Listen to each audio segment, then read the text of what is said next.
有人。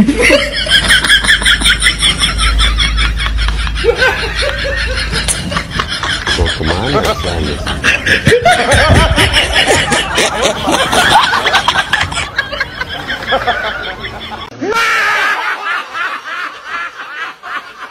Udah jadi koboi sapi.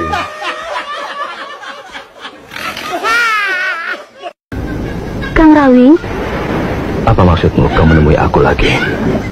aku mohon, Akang mau mengakui anak yang kukandung ini adalah darah dagingmu. Kartika, sebenarnya aku pun belum pernah menyentuh tubuhmu. Bohong! Semoga diberikan keadilan.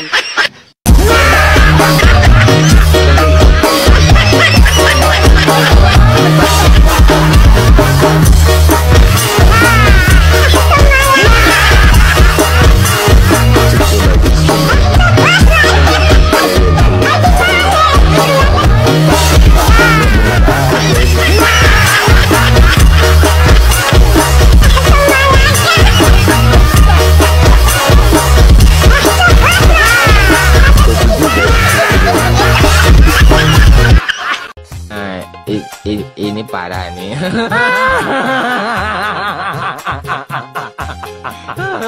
Tenang. Wow. Fokus. Fokus.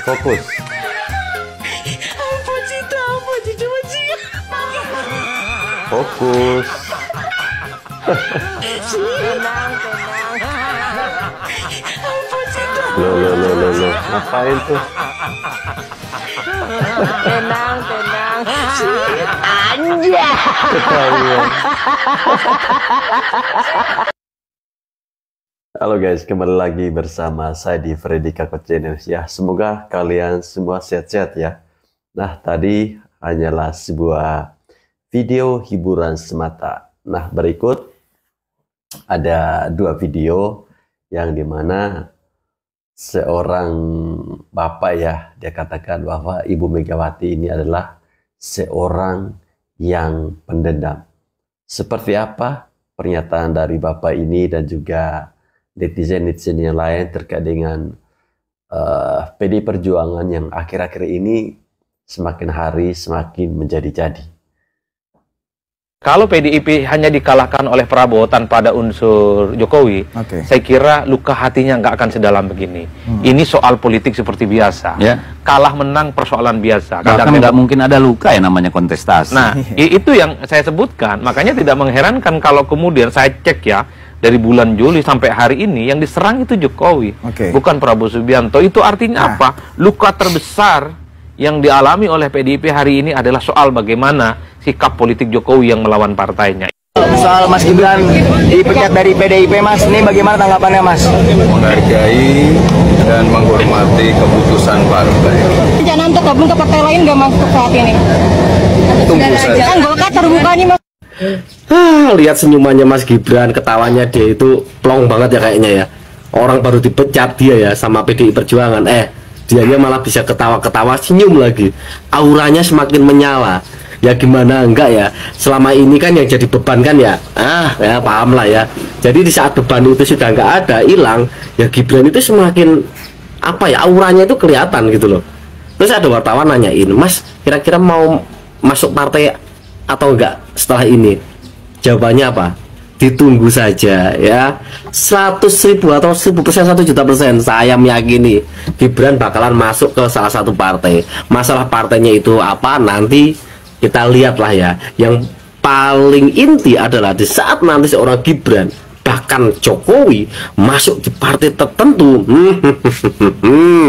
habislah partai sebelumnya seperti itu. Oke Mas Gibran, selamat bekerja ya. Kalau bisa undang-undang tuh Mas, syukuran ya, syukuran dipecat. Saya kan kader Gerindra sekarang. Oh, udah dari kemarin, bukan dari sekarang. Kemarin udah PDI udah resmi memecat Pak Jokowi, Mas Gibran sama Mas Bobi. Ya, enggak apa. Artinya saya menghormati itu. Dan saya tidak dalam posisi untuk membela atau memberikan penilaian ya, karena keputusan itu sudah terjadi. Nanti waktu yang akan mengujinya, ya.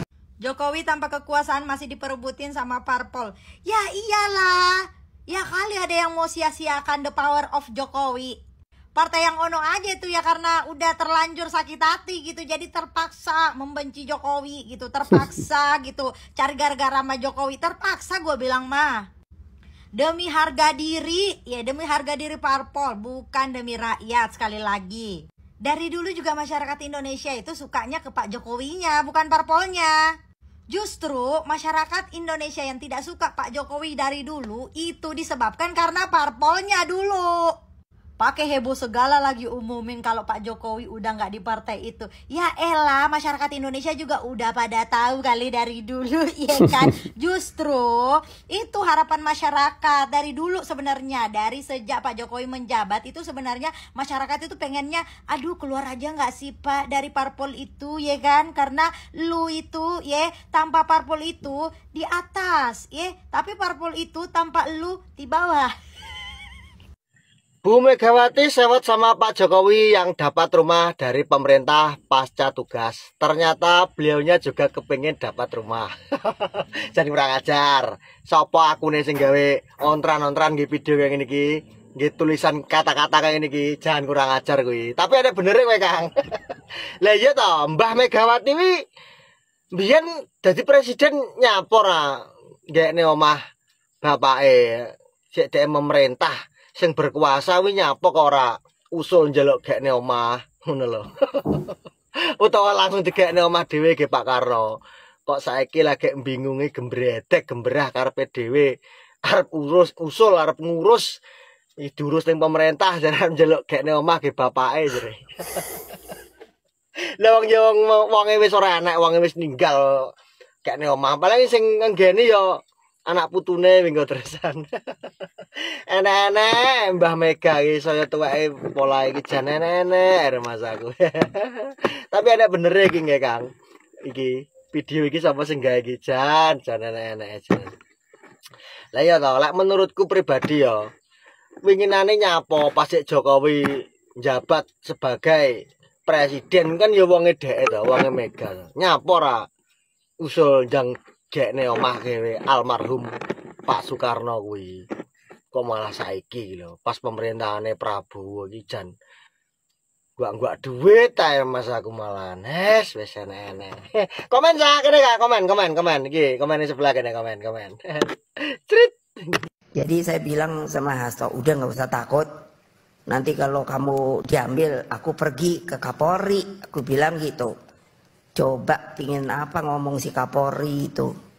Gak ada yang berani, nggak berani. Saya bilang kalau Hasto itu ditangkap saya datang. Ya, saya nggak bohong. Kenapa? Saya ketua umum, bertanggung jawab kepada warga saya. Dia adalah sekjen saya.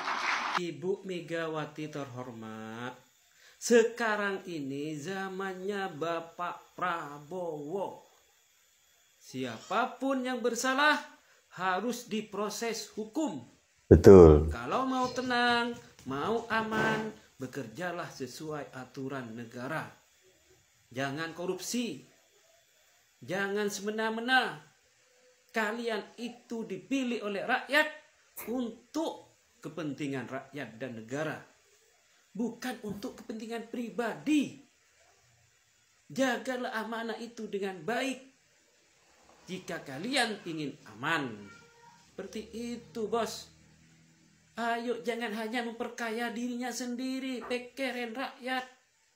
Kalian yang membayar rakyat, bekerjalah dengan baik untuk kepentingan rakyat.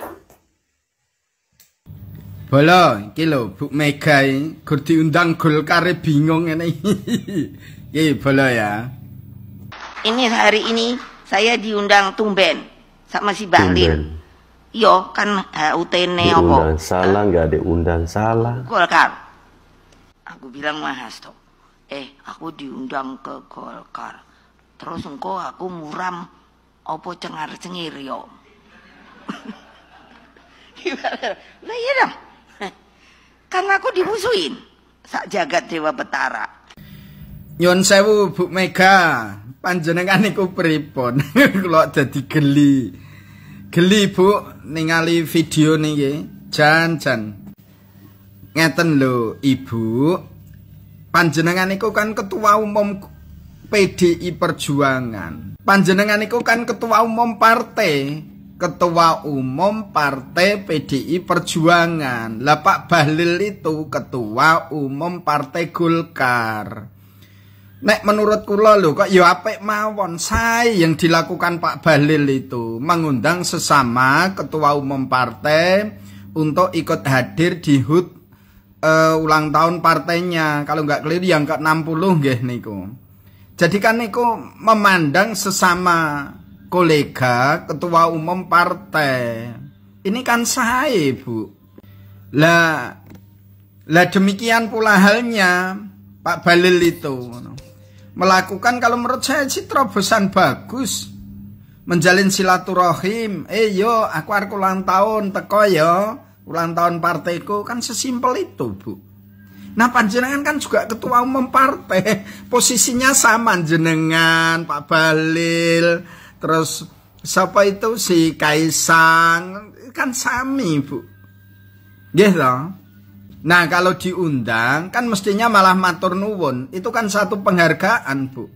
Matur nuwun sudah diundang, terima kasih atas undangannya. Insya Allah nanti kalau bisa saya akan hadir. Kan kewajiban orang kalau diundang itu kan hadir. Kalau tidak bisa hadir nanti saya mengutus dan saya doakan yang terbaik bla bla bla. Nonton toh Bu.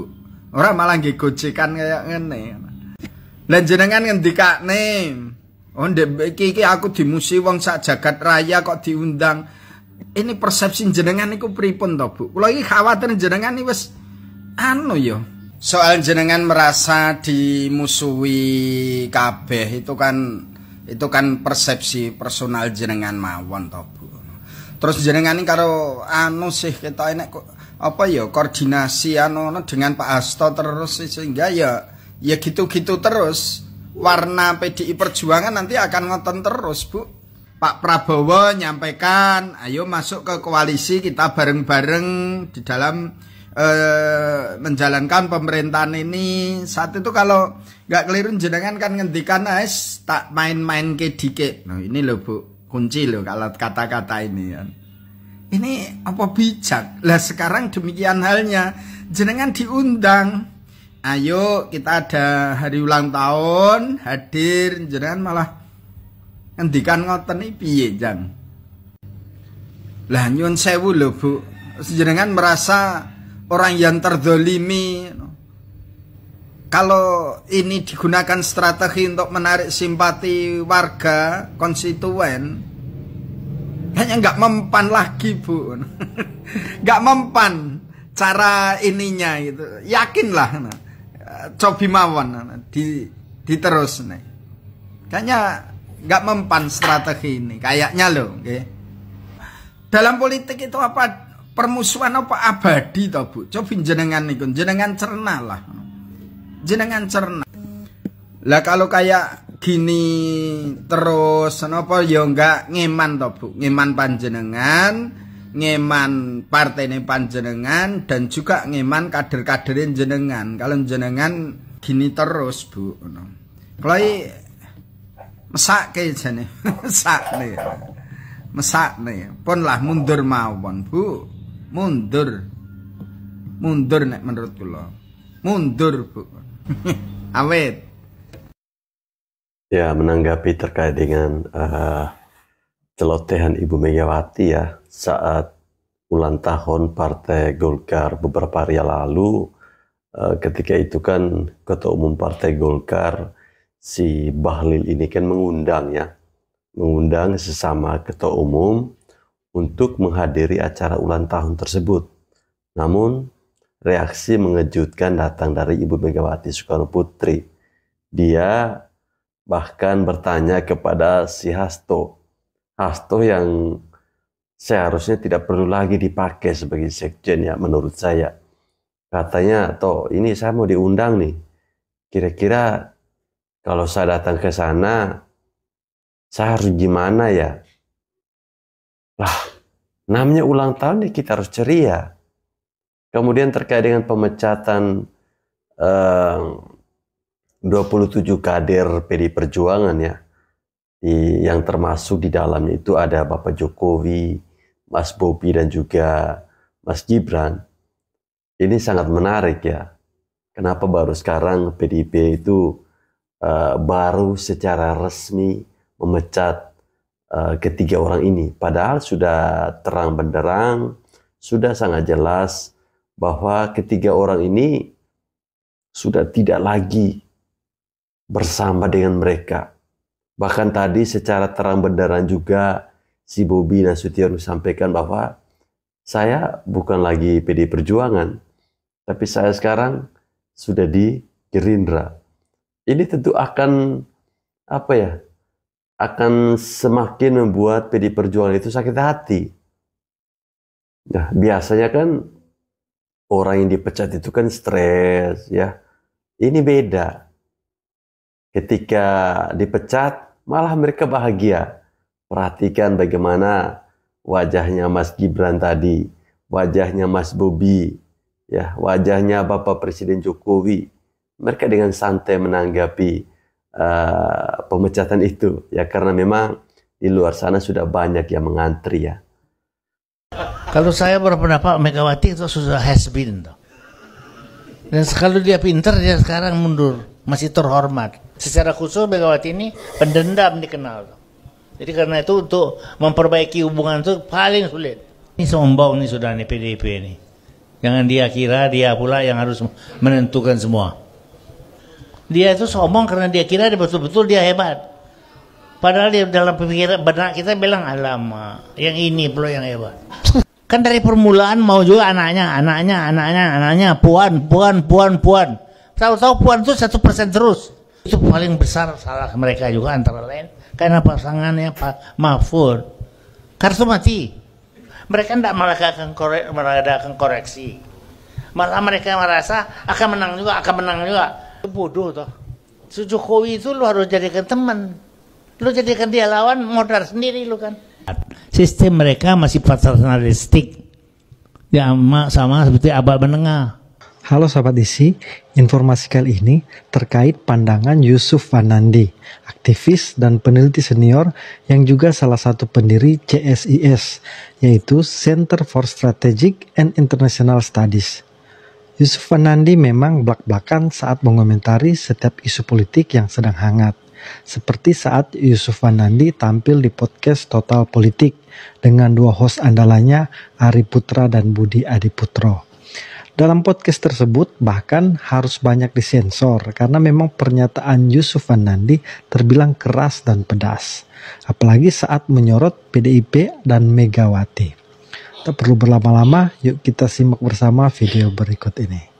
Bu Megawati di pemilu kemarin sempat teriak-teriak, ya, ini kelahiran New Orba gitu, Orde Baru kembali lagi gitu. Dan itu sekarang banyak yang berspekulasi hubungannya sama Pak Jokowi makin jauh dan makin susah ketemu. Nah, menurut Pak Yusuf, apakah dua tokoh ini harus ketemu agar pemerintahan Prabowo Gibran nanti ke depannya akan menjadi sebuah pemerintahan yang kuat dan stabil gitu? Kalau saya enggak tuh ya. Kalau saya berpendapat Megawati itu sudah has been. Dan kalau dia pinter, dia sekarang mundur, masih terhormat. Besok kalau dia buat kesalahan-kesalahan yang lebih fatal lagi kan celaka dia. Siapa lagi yang menghormati dia? Dia anak Soekarno boleh saja. Gua cucu Soekarno, mau apa? Kan gitu.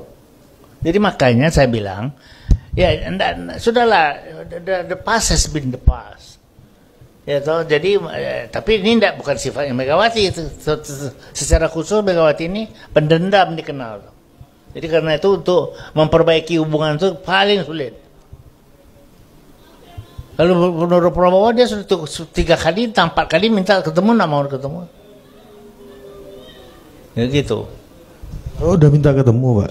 Kalau menurut yang tapi semua itu sudah diminta untuk bisa ketemu. Sultan Jogja lah, hantu lah, semua hantu sudah diminta. Ya, enggak. Tapi dia enggak mau apa. Dan itu memang sifatnya dia ya, terus terang toh. SBY juga dia salam aja namung. Dia cuekan aja. Nah, itu memang ya apa boleh buat lah. Kita harus terima. Cuma saya harapkan untuk masa depan ya toh, supaya PDIP juga tahu tempatnya. Kan saya bilang waktu pertama sama si Rusi atau Kompas, saya bilang ini sombong nih sudah nih PDIP ini. Jangan dia kira dia pula yang harus menentukan semua. Ya toh. Itu sekarang mudah-mudahan. Tapi kan wajar sombong, Pak. Kita aja nggak berkuasa itu sombong. Apalagi berkuasa anak presiden pernah jadi presiden pula kan? Itu dia kira. Kan ini yang pusing. Dia itu sombong karena dia kira betul-betul dia hebat. Padahal dia dalam pemikiran benak kita bilang alamak, yang ini pula yang hebat. Nggak ada lagi yang lain. Kan silakan dah lo. Gitu toh. Gue bilang sama Hasto juga, babel lu tuh ibu lu tuh lu mbak lu tertibkan. Ditertibkan kalau bahasa Benny Murdani di Pak itu Pak. Ya. Begitu ceritanya tuh. Iya. Ya, tapi hasil pemilu sekarang nih Pak, ya. Pilpres sekarang, pemilu sekarang, baik. Itu merefleksikan apa yang Pak JW khawatirkan itu enggak? Soal Bu Mega, soal Pak Jokowi, soal ya maafkan ya bahwa memang ya ada perbedaan-perbedaan yang tidak perlu sebetulnya. Tapi ya kan nasi sudah jadi bubur. Toh tidak bisa kita bilang maafkanlah sudah lupakan. Nggak bisa lupa. Ya toh. Tapi ya sudahlah. Hasil ini kan yang terbaik. Dia nomor 1 di partai, ya toh, antara DPR, dan terus yang satu lagi menjadi presiden. Kan baik itu. Usul betulnya. Kenapa mesti satu tangan semua? Itu cari penyakit namanya kalau semua di satu tangan. Nah Pak, kita bedah satu-satu Pak. Ini kan Pak Prabowo dapat 58% ya. Kemudian Mas Anies dapat 24 ya kan. Salah semua kita dari Pak siapa namanya itu terakhir Pas Ganjar itu 16%. Lupa dia nama Ganjar. Kalau kalah ini suka karena lupa ingatan gitu Pak.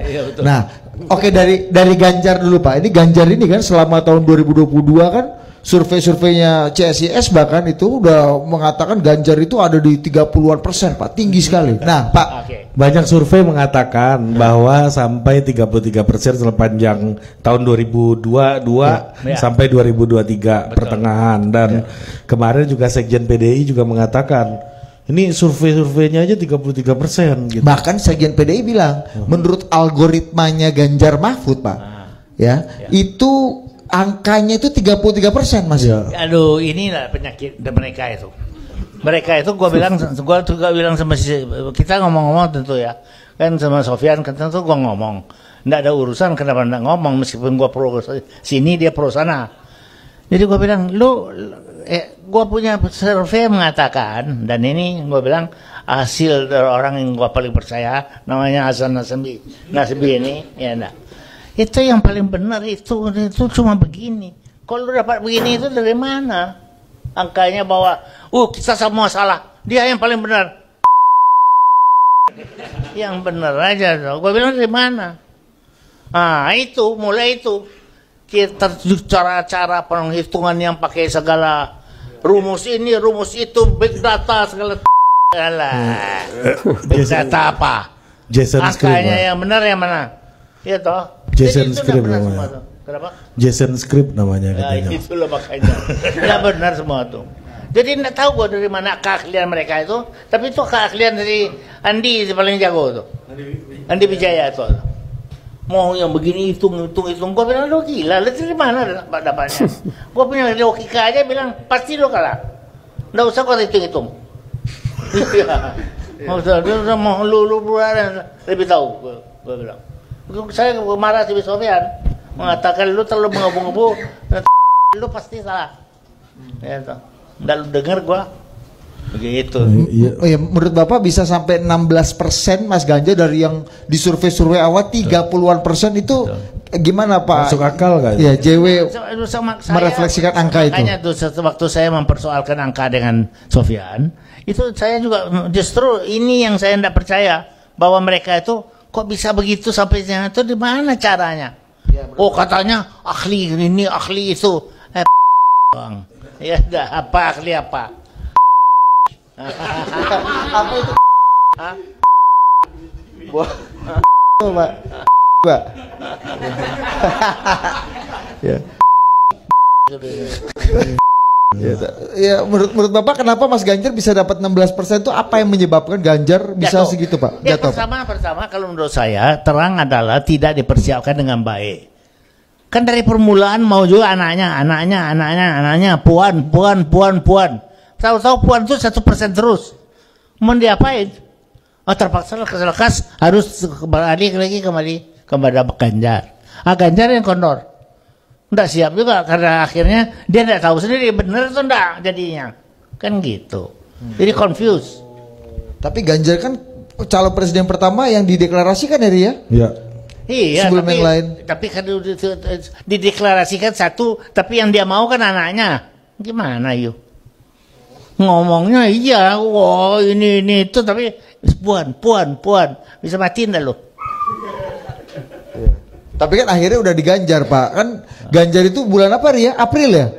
April 2023 Pak. Untuk mencapai Februari 2024 itu kan jauh sekali Pak persiapannya. Ya memang. Apa yang bikin Ganjar yang diasumsikan orang hebat gitu Pak? Bahkan Gibran aja nggak ada persiapan Pak. Iya. Nah, apa yang bikin Ganjar itu sampai segitu? Kalau Gibran itu udah usah hitung lah.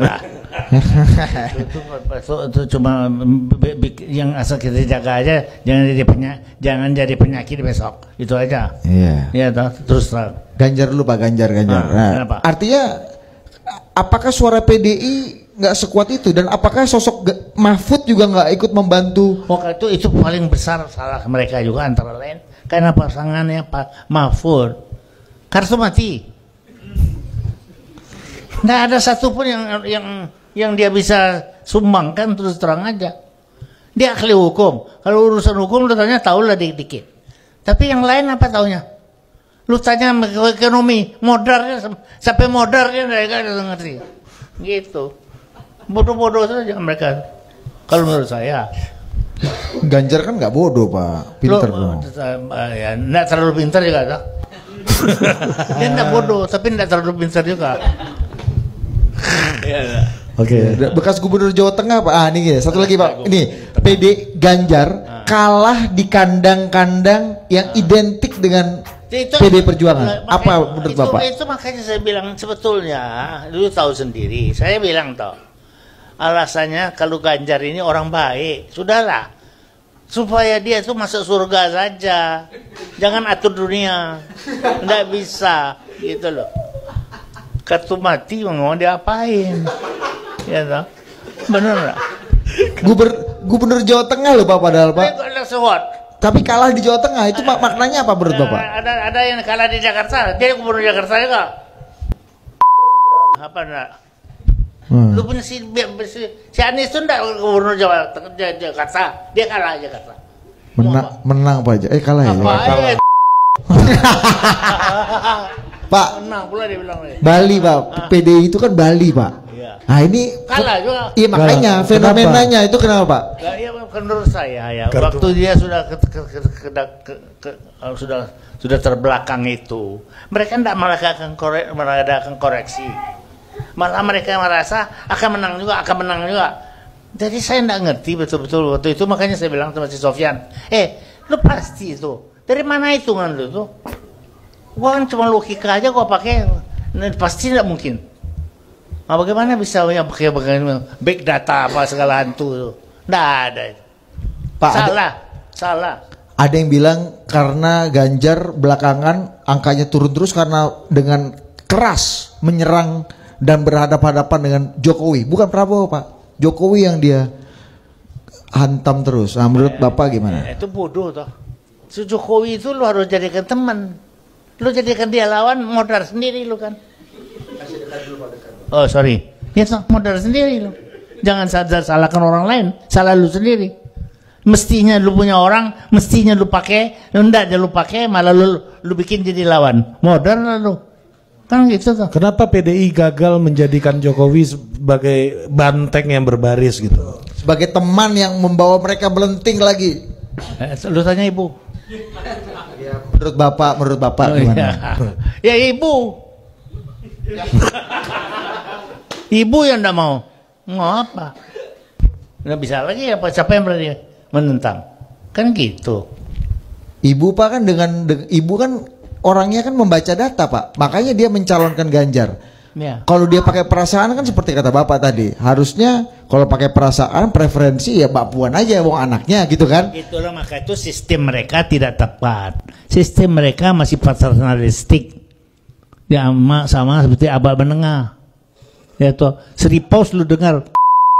Ngapain dia udah dengar Sri Paus? Apanya yang hebat dia? Cuma orang Italia aja. Orang Argentina Pak. Iya sekali ini. Tapi sudah kalau udah tuh berbuyur-buyur tuh semua orang Italia kabeh. Enggak Pak, yang kemarin Paulus Yohanes kedua kan Polandia. Benedict Jerman. Ya, tapi Jerman kan ini yang paling ekstrem kanan. Iya. Jerman pusuk ini. Iya. Man sudah tuh dia harus bertanggung jawab, dia mundur, takut ya.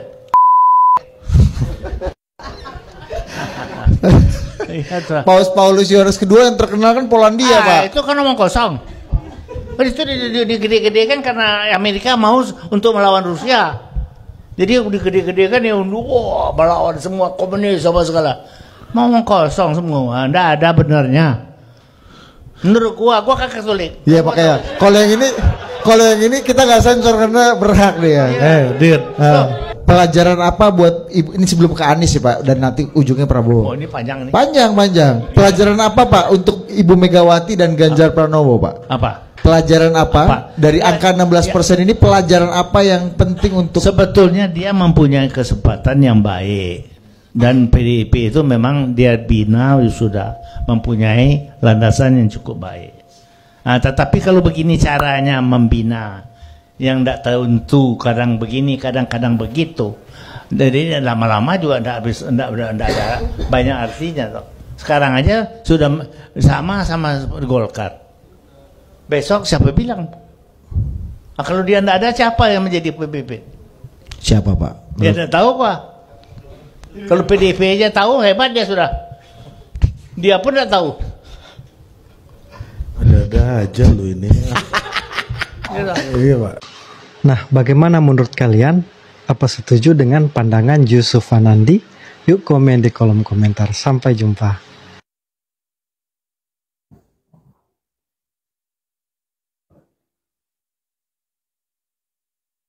Inilah pejabat yang diusung PDIP karena politik dinasti. Waduh, siapa tuh Bang? Jadi Ketua DPP PDIP Jarod Saiful Hidayat baru-baru ini menyindir Jokowi bahwa hanya di era sekarang seorang pemimpin menyiapkan anak, menantu, bahkan cucunya untuk maju di politik. Hal ini mulanya menanggapi pencalonan Bobi Nasution di Pilgub Sumatera Utara yang disebut-sebut bakal lawan kotak kosong. Jarod bilang nggak pernah nemu kasus kayak gini, bahkan dari zaman Presiden Soekarno sampai masa SBY. Katanya cuma ada di era Jokowi doang yang ada praktek kayak gini. Menurut Jarod, secara prosedural hal ini emang diperbolehkan, tapi dia bilang dalam demokrasi ada etika dan moral yang harus dijunjung tinggi. Emang bener harusnya begitu kan? Iya, pernyataan dia emang bener. Tapi apa PDIP sendiri udah bersih dari praktek politik dinasti? Bukannya PDIP justru partai yang paling banyak dapat kursi DPR RI 2024 hasil politik dinasti ya? Ini hasil riset dari CSIS loh yang bilang kalau ada 30 anggota DPR RI dari PDIP yang terindikasi politik dinasti. Termasuk juga di DPRD kakak kandung Sekjen PDIP Hasto Kristianto, Rita Nurmastuti juga nyalek di Yogyakarta. Lalu anak dari mantan Bupati Kulon Progo Hasto Wardoyo pun nyalon lewat PDIP. Udah gitu di pemilihan kepala daerah berapa banyak PDIP nyalonin politisi yang masih kerabat dari pejabat di Pilkada 2024 ini. Misalnya di Lampung PDIP ngusung adik kandung dari Bupati Waikanan saat ini buat jadi calon wakil bupati. Nggak usah jauh-jauh deh. Bobi Nasution sendiri berhasil menang jadi wali kota Medan dulu kan karena dicalonin PDIP. Termasuk Gibran maju di Solo juga lewat PDIP. Dulu perasaan nggak bilang itu politik dinasti deh. Kok sekarang giliran jadi rival malah koar-koar dan sok mantap ngomong etika dan moral demokrasi. Jadi ketahuan kan opini mereka bergantung pada di posisi mana mereka berada. Iya juga ya. Menurut netizen gimana nih? Ya, opini mereka tergantung dari di mana posisi mereka berada. Dan itu fakta ya. Kalau melihat bagaimana rekam jejak dari PD Perjuangan.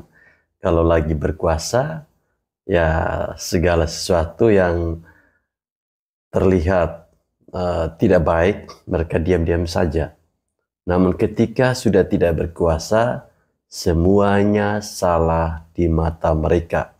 Mungkin mereka ingin menunjukkan bahwa kalau mau jadi oposisi itu seperti ini loh. Benar-benar mau membela wong cilik. Tapi mereka lupa bahwa zaman sekarang sudah berubah, masyarakat sudah pada pintar, jadi mau Anda pansos seperti apapun, itu akan sia-sia menurut saya.